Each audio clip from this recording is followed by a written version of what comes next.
It is super hard to make sales if you lack the confidence to sell. It doesn't matter if you're a salesperson and this is your career, or if you're a business owner who has to sell themselves for your services to make more money inside of your business.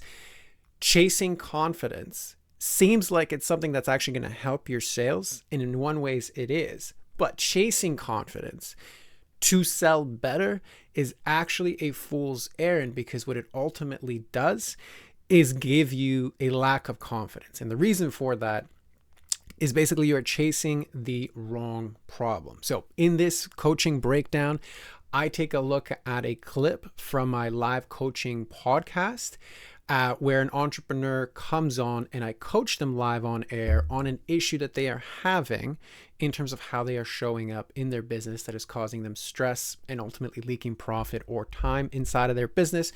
In this particular clip, I take a look at Dagmar, who is a relationship coach, and she is having issues being confident when she sells. She holds back. She doesn't say what she actually wants. She prioritizes being liked over actually selling, doesn't ask for the sale. So in this particular clip, I ask her to actually define, well, what is confidence for you? And what that does is it starts a whole slew of realizations that really she's chasing the wrong thing in terms of what's going to fix her lack of confidence. And then in my commentary after the clip, I dive into like what real confidence actually is. Okay.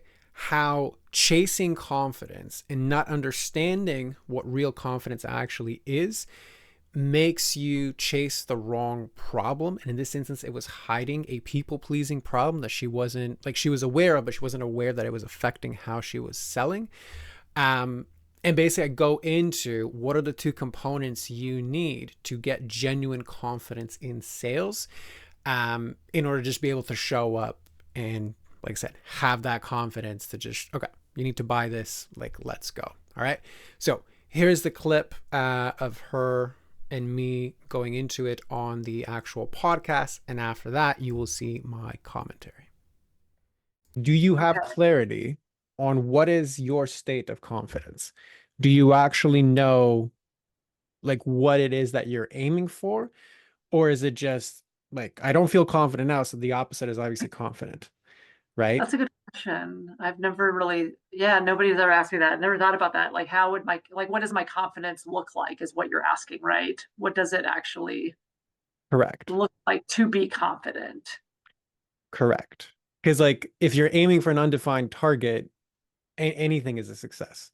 Like anything away from where I Right. currently am, but it's like that's not really, like, it's no wonder that you're gonna default to essentially a people pleasing behavior, which Yeah, is, well, some let of it. Yeah. me, like, because you even said, like, should I be Yeah. excited? Should I not be excited? Am I too excited? Am I like prepared for coming into this?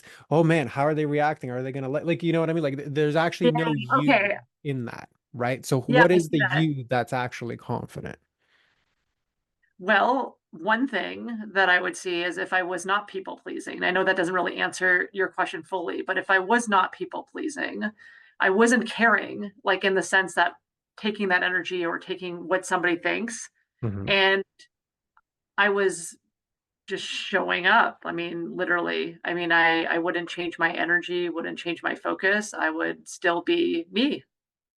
So you start to see with that one simple question of, well, how do you actually define confidence? What does it actually mean for you to be confident?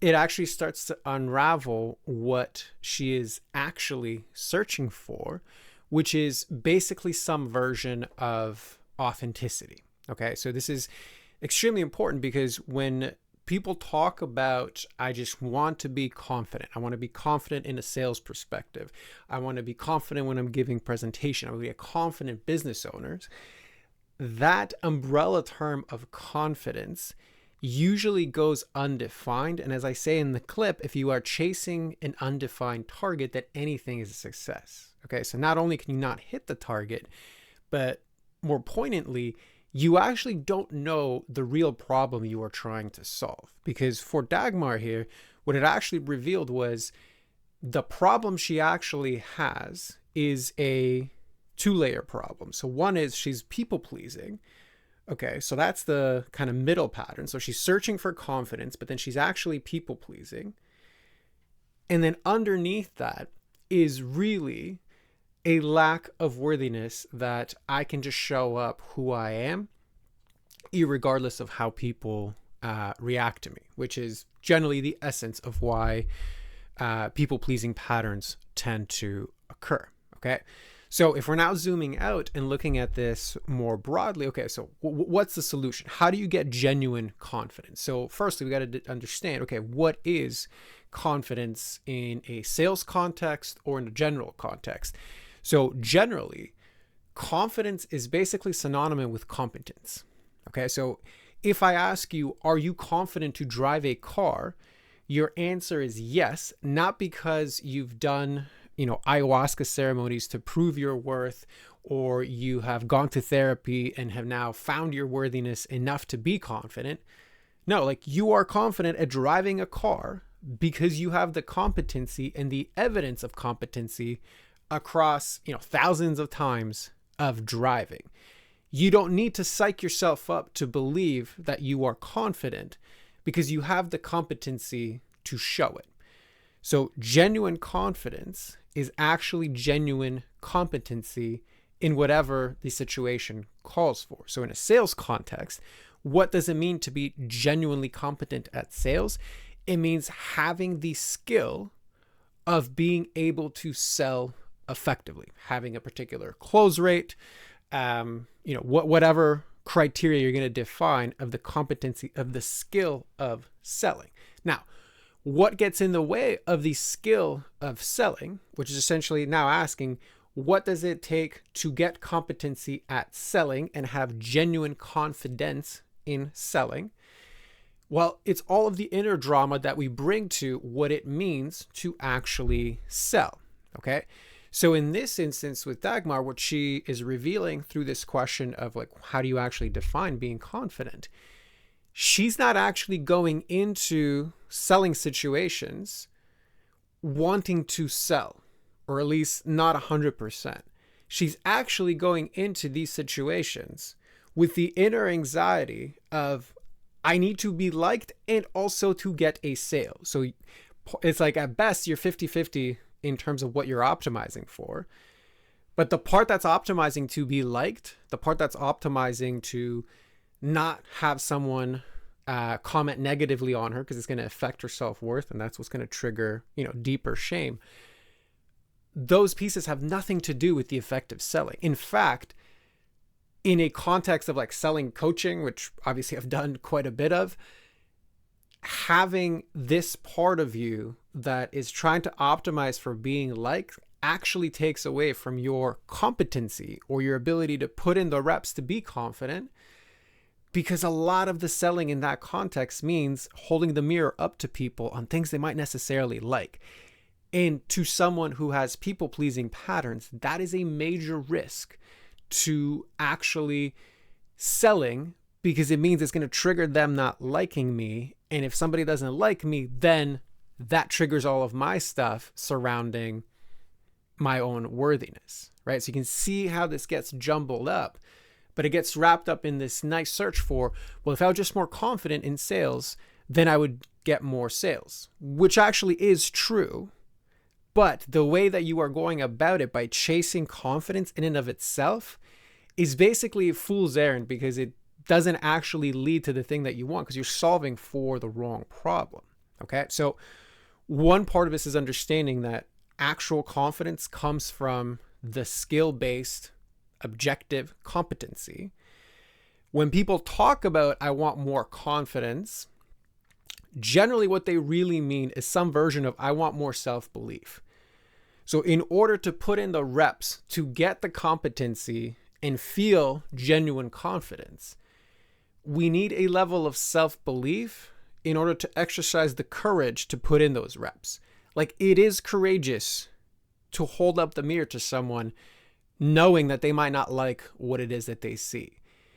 It does take a level of vulnerability and courage to say something that they might not like and they might reject you.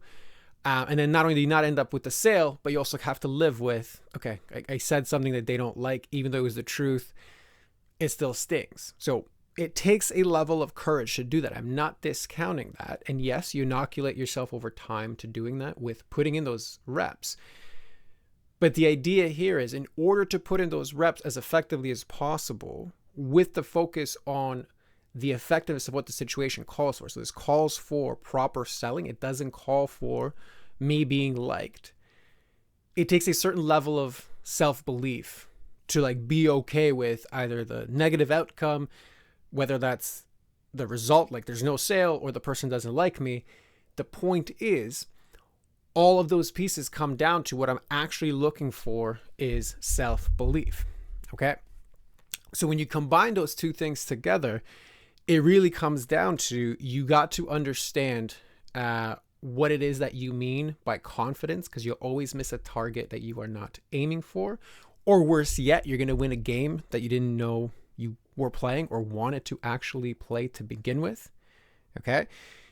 That allows you to define the actual problem you need to solve, and in turn allows you to work on the proper solution, right? So the proper solution here is twofold. You need the skill of selling and getting better at that, and then you need the inner work to heal the parts of you that want to optimize for being liked and that subsequently feel guilt and shame if they are not liked. When you have both of those clear, so like I've cleaned the slate with regards to I can authentically show up and I'm okay to be me regardless of what somebody else thinks, and that has allowed me a clean slate to put in the reps to get competent at selling, that together comes out as this like grand confidence of selling, okay? But the road there is like, if you search for that to begin with, you're going to miss the whole thing of like what the actual problem is. Okay. So if this is something that resonated with you, and you want my help in diagnosing and assessing which type of patterns stand in the way of your genuine confidence or improvement as a salesperson or business owner, let me know, and I will run you through my Peaceful Profits roadmap, which is essentially all about assessing the 64 stress drivers that create blocks in either your identity and leadership that ultimately create profit and time leaks inside of your business. If that's of interest, let me know, and I will run you through that, or you have a link for that somewhere around this video. Thanks for watching, and I'll see you on the next coaching breakdown.